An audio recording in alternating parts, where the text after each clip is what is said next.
रात को मुझे 1 बज गए इस चीज को करते करते, है ना। एग्जाम आप लोगों का है पर चिंता मुझे है ना, क्योंकि एग्जाम आप दे रहे हो पर मुझे लग रहा है कि मेरी एग्जाम है, इसलिए मैं तो बहुत मेहनत करता हूं, है ना। मैं 8 से 9 घंटे रोज पढ़ाता हूँ। 8 से 9 घंटे पढ़ाने के बाद आपको लगता होगा ये पढ़ाना इतना आसान है। बिल्कुल आसान नहीं होता, इसके लिए बहुत मेहनत करनी पड़ती है। सब कुछ तैयार करना पड़ता है, क्वेश्चंस देखना पड़ता है ना, बहुत सारी चीजें होती है। मतलब आपको मैं बता दूं कि आपके लिए हम लोग कितनी मेहनत करते हैं, है ना। और फिर एक चीज मैंने आपके लिए निकाली है जो मैं आपके साथ थोड़ी देर में शेयर करूंगा। जैसे आप देखेंगे सुबह 9 बजे की मेरी क्लास का कभी आप वीडियो देखेंगे, एक वीडियो शेयर हुआ है मेरा मोटिवेट सेशन, जो टॉक सेशन है उसमें आपने देखा होगा सुबह आंखें एकदम सूजी सूजी सी हैं, है ना। उस बहुत छोटा सा जो 15 मिनट का वीडियो है। जैसे कल रात को 1 बजे सोया मैं। अब आप बोलोगे सर आप क्या करते हो, आपको तो मस्त सोना चाहिए, टेंशन तो आप लोग को होना चाहिए, है ना। देखो आपके लिए हम क्या करते हैं। कल मैंने आपके लिए, जैसे आप में से कई बच्चे हैं ना वो पुराने पेपर्स में यही पूछा करते हैं, पढ़ने से तो कई लोगों को मतलब ही नहीं होता, वो यही पूछते रहते हैं मैथ्स कितने नंबर का आएगा, रीजनिंग कितने नंबर का आएगा।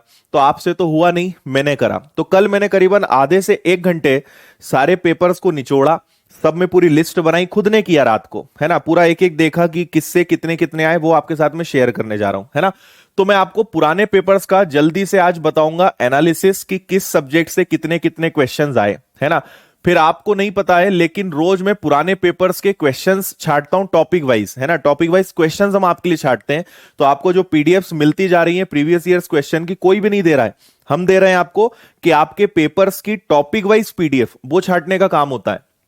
फिर आपने देखा होगा कि एक हम हार्ड लेवल के क्वेश्चंस का आपको वीडियो दे रहे हैं, ताकि आप जो है अलग से और टाइम निकाल के थोड़े से कठिन प्रश्नों को करें। तो इन वीडियो को, किस वीडियो में कितने क्वेश्चन देना है, कौन से क्वेश्चन देना है, यह भी हमें छांटना पड़ता है ना। फिर आपके लिए जो डेली की क्लास होती है उसकी प्रिपरेशन करनी पड़ती है। या आपको जितना पढ़ाते हैं ये ऐसे नहीं खड़े हो जाते, हम पूरी प्रिपरेशन करनी पड़ती है तब जाके करते हैं। तो आप अंदाजा लगाइए कि ये तो आपके लिए कर रहे हैं।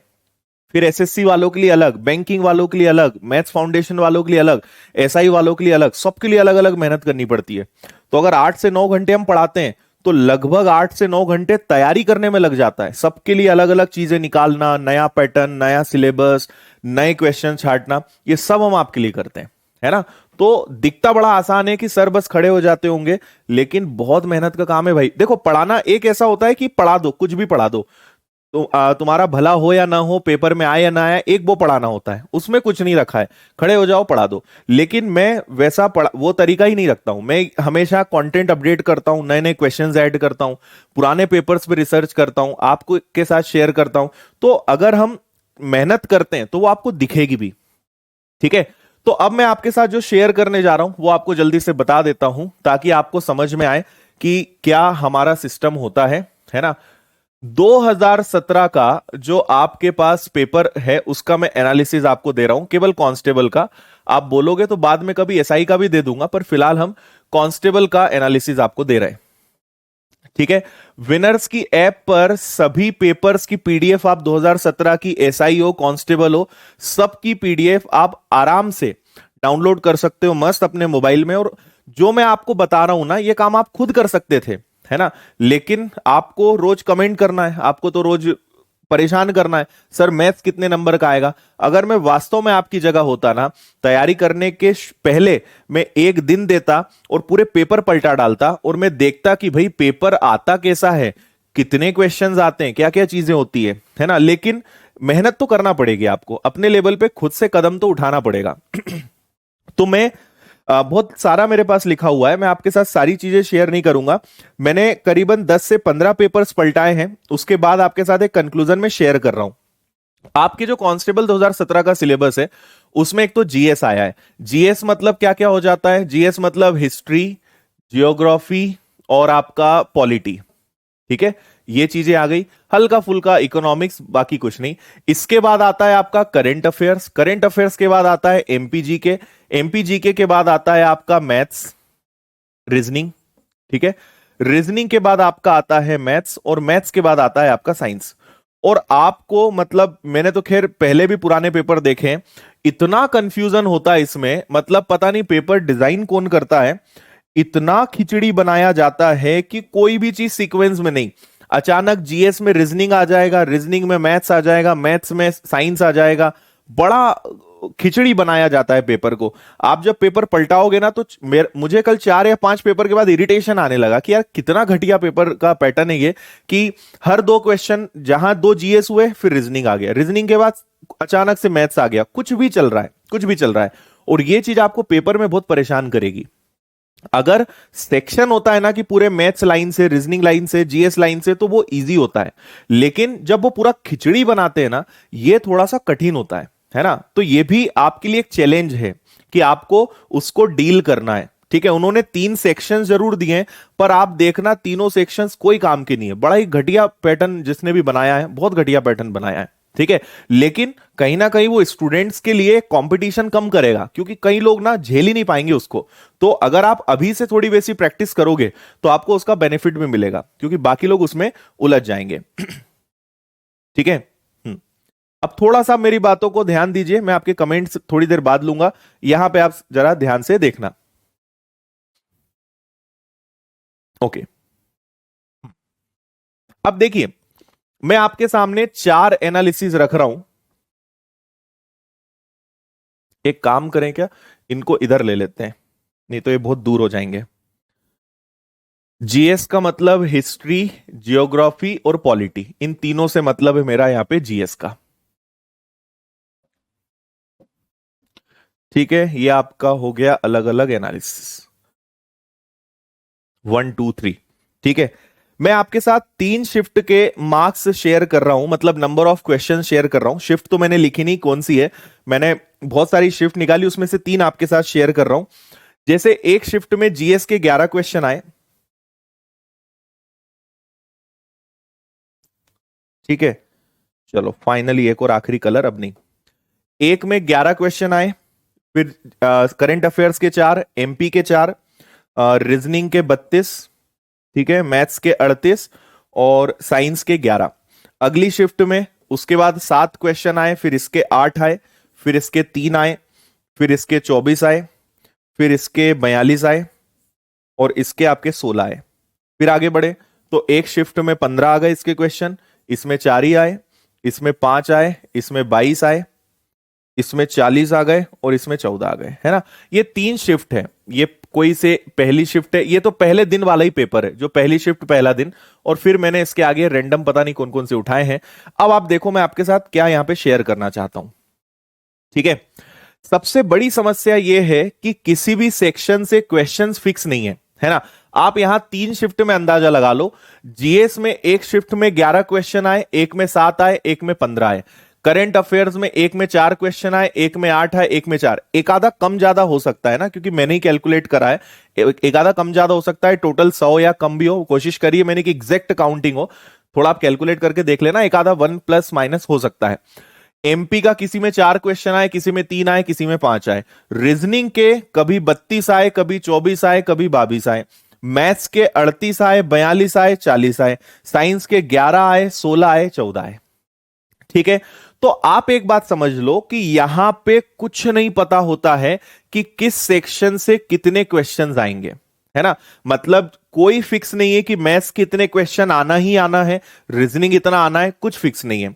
तो अब मैं आपको यह बताना चाह रहा हूं कि हम मोटा मोटा क्या अंदाजा लगा सकते हैं कि किससे कितने क्वेश्चन आएंगे। जो भी हम 10 से 15 क्वेश्चंस को देखेंगे कितने आएंगे, वो आप मेरी बात ध्यान से सुनिएगा। तो जीएस में अगर मैं आपके साथ शेयर करूं तो आप मान के चलिए 10। ठीक है, देखो एग्जैक्ट तो बताना संभव ही नहीं है और एग्जैक्ट आएगा भी नहीं। हम एक मोटा मोटा लॉजिक लगा रहे हैं कि जीएस से जो क्वेश्चंस आते हैं वो 10 के आसपास आते हैं, कभी 8 9 आएंगे, कभी 11 12 13 14 15 हो जाएंगे। तो 10 के आसपास क्वेश्चंस आपके जीएस से आते हैं। फिर बात करते हैं करंट अफेयर्स की, तो करंट अफेयर्स से एक मोटा मोटा 5 से 6 क्वेश्चंस आते हैं। फिर बात करते हैं मध्य प्रदेश की, तो मध्य प्रदेश से आप मान के चलिए 5-6 क्वेश्चंस आएंगे। फिर बात करते हैं रीजनिंग की, तो रीजनिंग से आप मान के चलिए 30 क्वेश्चन। फिर बात करते हैं मैथ्स की, जिससे आपके पास आएंगे 40 क्वेश्चन। और लास्ट में हम लिखते हैं साइंस, जिससे मोटा मोटा आपके पास आएंगे 15 क्वेश्चन। ठीक है, तो ये एक मोटा मोटा फिगर आप दिमाग में रख सकते हो। मैं दोबारा रिपीट करूंगा कि ऐसा फिक्स नहीं है, ये मैं एक आपको मोटा मोटा एवरेज बता रहा हूं, है ना, किसी में कम आए हैं, किसी में ज्यादा आए हैं, सारा डेटा आपके सामने है। तो ये एक हमारा अनुमान है, एक हमारा एवरेज है ना, कि ये आपका डेटा इस तरीके का है। ठीक है, इतनी बात समझ में आई? हाँ, इसलिए किसी भी प्रकार के कोई अजम्पशन, कोई कुछ कहे, उन चीजों में मत पड़ो, है ना। किसी के कहने पे मत जाओ, हमने हमेशा पढ़ा है ना, किसी के कहने पे मत जाओ, अपनी खुद की अकल लगाओ। तो आपके सामने अब भाई ये एनालिसिस है ना, आप इसको नोट कर ले। और मैं बोलता हूं कि मैं आपको कोई ऐसी चीज नहीं बता रहा हूं कि जो एकदम कहीं गड़ा हुआ था सोने जैसा कोई खजाना और मैंने निकाला। पुराने पेपर उठाओ, 1 घंटा निकालो, 15 पेपर पलटाओ, ये खुद आप बना लोगे। कोई नया काम नहीं करा है मैंने, ये वो काम किया जो आप कर सकते थे, पर आपका समय मैंने बचा दिया। अब आप समझ लो कि आपका सिलेक्शन जो है वो कौन कौन करवाएगा। 2 सब्जेक्ट आपके सबसे इंपॉर्टेंट हैं, वो है मैथ्स और रीजनिंग। मैथ्स में 38, 35, 38, 40, 42 क्वेश्चन हर शिफ्ट से आए हैं, है ना, हर शिफ्ट में आए हैं। रीजनिंग के 25, 30, 35 क्वेश्चंस भी लगभग शिफ्ट में आए। तो आप मान के चलिए कि 100 में से 70 नंबर 2 सब्जेक्ट आपको दिलाएंगे, मैथ्स और रीजनिंग। ठीक है, इसके बाद कोई भी ऐसा सब्जेक्ट नहीं है जो इंपॉर्टेंट है, कोई कम ज्यादा होते रहता है। उसके बाद अगला आपका साइंस है, उसके बाद आपका जीएस है, उसके बाद एमपी और करंट अफेयर्स, है ना।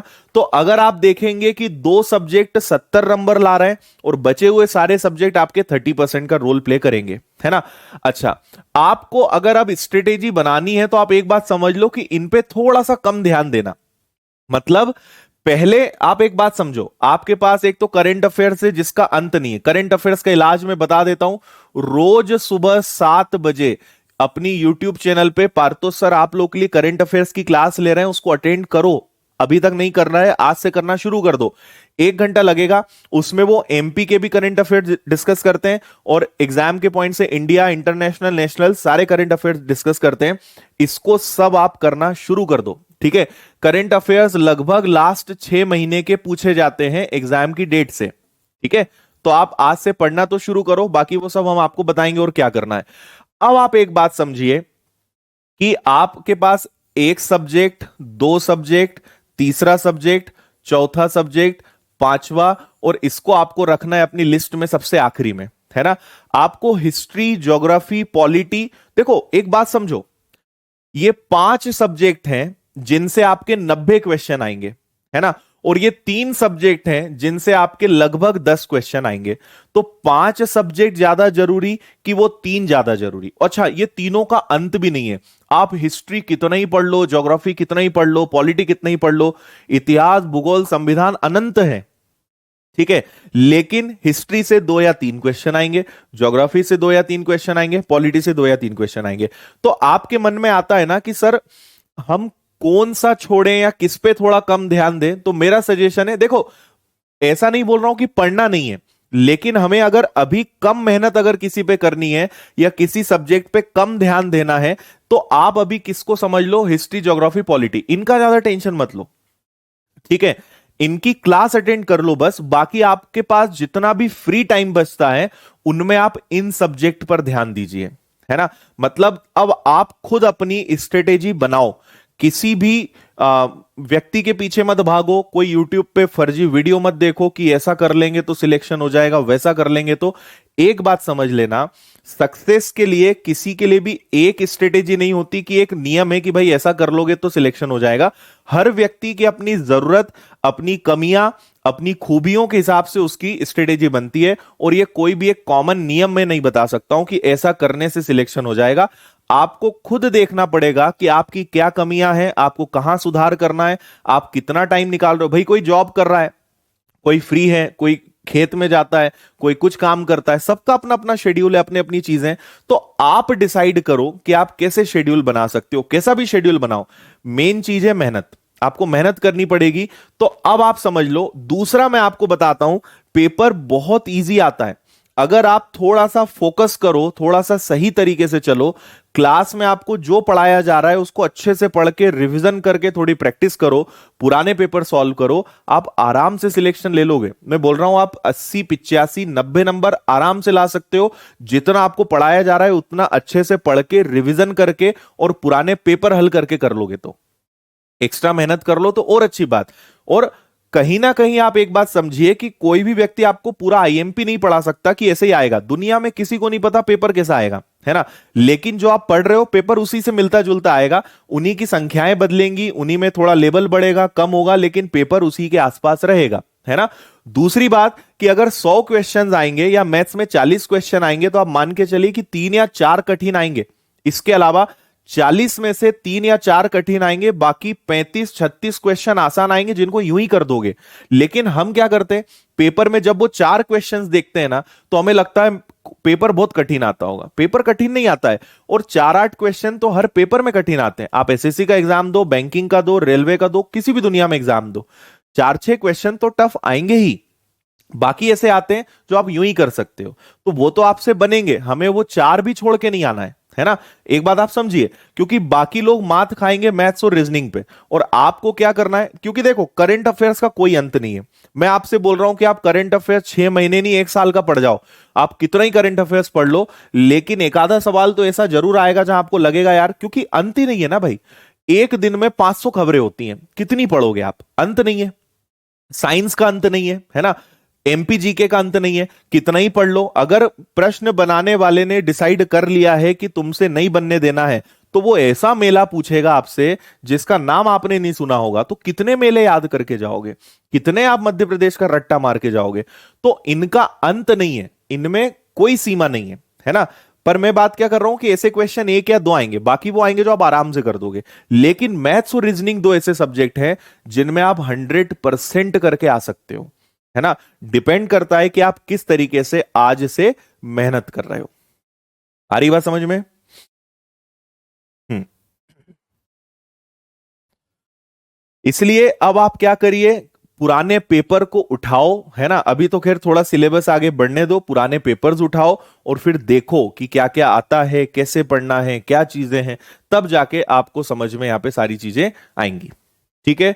तो मुझे उम्मीद है कि ये आपके थोड़ा काम आएगा, थोड़ा आपको समझ में आया होगा कि यहां पर हमें क्या करना होता है ना। तो मैंने सोचा कि यह मैं आपको बता दूं ताकि आप बीच बीच, कई सारे महान बच्चे पता ही नहीं सिलेबस क्या होता है, कांस्टेबल की तैयारी शुरू कर दी, पता ही नहीं आता क्या है ना। तो ये उन लोगों के लिए मैंने बताया है कि भाई देखो पहले तो आता क्या है ना। कई लोग बोलते हैं इंग्लिश कौन पढ़ाएगा, अरे इंग्लिश आता ही नहीं भाई, कौन सी दुनिया में हो। हम्म। अरे यश, प्रभु आपके चरण हो तो मुझे दर्शन करा दो। अब तुम्हें प्रीवियस पेपर्स भी डाउनलोड करके अगर मैं ही दूंगा ना, तो हो गया काम मेरा। तो फिर अब ऐप पे डले हैं, ढूंढते बने तो यार ढूंढ लो, नहीं ढूंढते बने तो तुम रहने दो, है ना। अगर तुमसे वो भी ना हो पाए तो रहने दो फिर तुम। हाँ। पेपर में कौन सा पहले करना है कौन सा बाद में करना है, ये बाद में बात करेंगे, मैं आपको बता दूंगा। अभी आप इसकी चिंता मत करो। अभी तो आपसे कितना बन रहा है उस बात की चिंता करो। यस। बिल्कुल हो जाएगा भाई सिलेक्शन। मेहनत करेंगे तो सिलेक्शन होगा।